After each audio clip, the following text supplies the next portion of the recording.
like a man. Peace, pecante sauce. With a kiss. Oh, we're going right into it. Dive right in. Splash. Wrap it up. Glory. Yeah, I pray I will. Till the good Lord calls me. I'm just fine down here in Heavensville. That's why you... Shout out Noe Palma, Heavensville. Hey, welcome back. It's the final Behind the Blind here at Tornado Alley in Kansas as we wrapped up our final hunt. Logan Burdett, Alex Dysadu. Welcome, Dakota Thurn. I'm Ronnie Phillips. Before we kind of get into wrapping up this last day, I'd like to remind you to comment on this video and comment on all of the videos from our trip here in Kansas, because we, in about, 3 weeks, are going to draw the winner of the two people. Well, the one winner who's going to bring a friend to come hunt with us in Missouri with Valley Oaks. We're going to draw that on our next trip in Texas on January 5th. So fill out the landing page, huntingwithhw.com. That's like a week. I was going to say, it's like a week and a half, not 3. Yeah. That is right. That is right. It's coming a lot faster. Tomorrow is Christmas Eve. So you better get your... Yeah, you better get on it. Get on it. Ronnie doesn't want to go home yet. He still has his waders on. Yeah, we literally just got here. He wants to go back out for the afternoon flight. Yeah, his mind has confirmed to afternoon hunts now, or all-day sits. Yeah.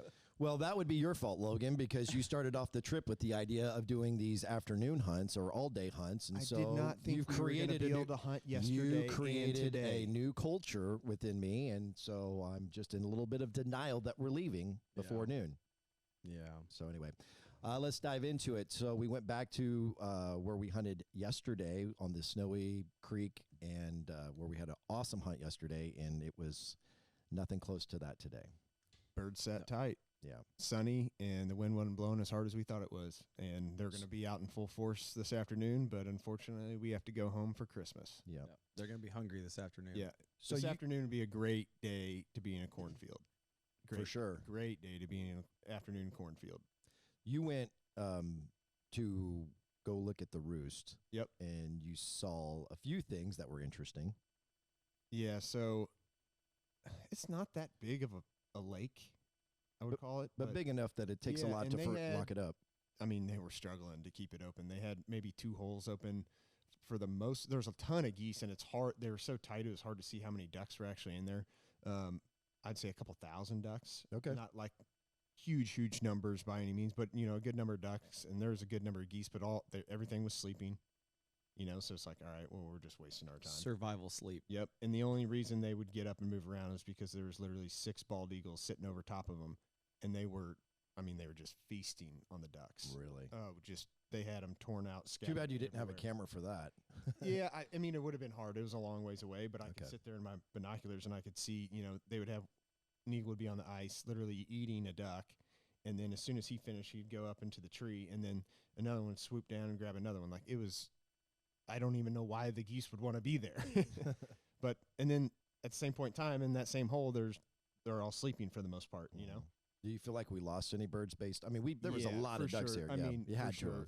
There had to be way more ducks there 2 days ago, even based on, what Brandon and Jose, Sean and Everett have said. Yeah, we definitely lost some birds, but I thought we would also gain some birds. And we saw some birds moving around yesterday high. Yeah.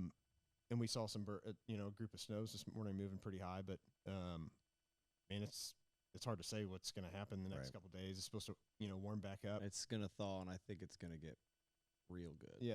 You would think that thaw out would help and good. make things kind of go back to normal a little bit for this time of year. I mean, next Wednesday, I think it's 55 degrees. Yeah. I mean, look, I'm ready. 30s is going to feel like shorts weather after the last 2 days. I am done with this negative 20 stuff. Right. It's too cold. I like the cold, but not this. It's too cold. It's not fun. Stuff breaks. Doesn't run right. Trailer latches don't want to latch. It's hard on everything, including my old body. Yeah, including the birds. The hands too. That's the worst. Oh, That's why it was getting cold on me holding the camera with my hands. Yep. I could not keep my hands warm at all. And then I'd do something stupid like go try and get a shot over by the ice, and I like set my hand down and set it in a puddle, and now my glove's wet. ready for that 30-degree heat wave. Well, I'm ready the for good summer. thing about that is we're off to Texas next. Should be warmer down there, even though it's pretty cold there right now. You would think this weather has pushed the cranes down there, and I'm sure they're already there, but in big numbers, Right. It seems like the next trip in Texas, and the cranes are always good, with Five Lane and Holding and Joe, but there should be a bunch around. It should be fun. Yeah, absolutely. And of course, I always look forward to that wild blue quail hunt. That is one of my favorite things to do on that trip. All right. So does anybody got anything else they want to add to this as we get ready to wrap it up? No, If they're listening to this, the hunt that we talked about, the ducks with snow on the creek, it got posted this morning. So if you're listening to this, go check that one out. Oh, for sure.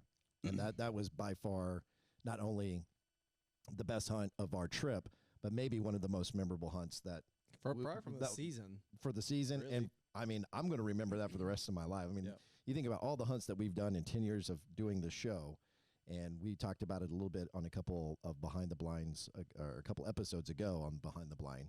We were talking about Canada, talking about the pintails in Texas. This is one that I'm going to remember for a long time. And the edit, you guys did a great job producing it. That's you awesome. did a great job on the edit. So shout out Marathon Media Management. Go back and check that out. Of course, go comment on that. And I guess the next time you see us, it's a brand new year, 2023 in Texas, when we're hunting cranes and wild blue quail and drawing hopefully your name to join us in Missouri with Valley Oaks on a hunting trip for 2 hunts, and pretty much us covering everything: your lodging, your food, your ammo. You just buy your license, you find a way to Missouri, and you'll get to be on a filmed hunt with us in the first week of February. So, And real quick, Yeah. I just want to say, I know this comes from all of us, Q, Chaz, everyone. Huge thank you to Tornado Alley. Oh, 'cause yeah. Those Oh my guys, gosh. Yep. again, like family, we love coming down here, and another awesome trip, right? It's Yep. always fun. We always have a good time. It feels like home sure. to us, really. So thanks again to those guys and all their hard work. And Follow them on social media. Check out their website, tornadoalleyfowl.com. And a huge thanks to Tetra Hearing, the big sponsor of Behind the Blind. And the best part about this is we get to come back the last 4 Yeah, days we'll be back of in the season. That's right. That's right. So we will be here the last 4 days of goose season, second week of February. It typically. might have been colder. Will be colder on Yeah. this trip than it will be in February. That's how cold this was. Potentially. Because it's Last year was super cold in February. Yeah. Super cold. It's going to be hard to compete with this one, though. So For sure. thank you all for watching. Subscribe to the Heartland Waterfowl YouTube channel. If you're just checking this out for the first time, hit the notifications bell. Head on over to the Heartland Waterfowl website. Follow us on social media, and we'll see you in a brand new year, 2023. wrap this up like a Christmas present. Yeah. Merry Christmas, Ho, you ho, filthy ho. animals.